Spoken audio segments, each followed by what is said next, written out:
So are we good to go? All right. So great. Thank you so much to everyone who gave us so many good responses to this. We got some good responses from the audience who was attending remotely, and lots of really great green cards. It was a whirlwind 20 minutes getting all of that sorted. But we were looking at the question of what you see as key places that you can intervene in the supply chain, what the opportunities are for safer materials.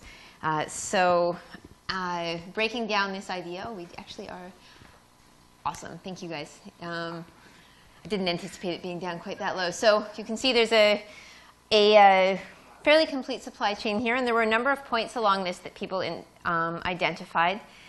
In particular, not surprising given a lot of the conversation we had today, a lot of opportunities in regulatory and testing requirements, in formulation, in manufacturing, from food producers and brands, as well as trade associations, and also a lot of consumer-facing interventions that were identified. Interestingly, we didn't really have anything identified at the end of life, which actually to me is really exciting, that we've got a group of people here who are thinking about how we can intervene earlier in the supply chain. Overwhelmingly, the responses, the majority of them were saying great places to intervene are early on at the design phase before we have the opportunity to make terrible mistakes.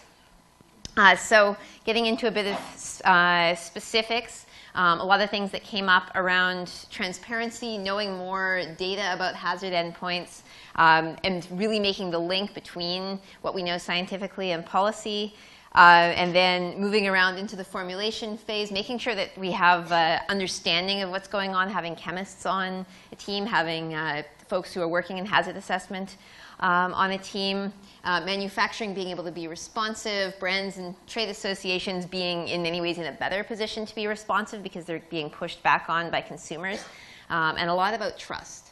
So overall, a lot of places actually with opportunities for leverage between different points, not just directly in the life cycle, but all the way through it. And a lot of these were things that Eden just said in her talk. I was sitting over there madly compiling all of your results and saying, I'm not going to have anything to say. Eden just said it all. But that's great. So one of the big things we see is that the leverage points are really being driven by transparency and lead to there being responsiveness and there being change. And I think that's a lot of what we're going to hear about here in the last hour of our panel. So thank you, everyone, for your responses. Thank you, Heather.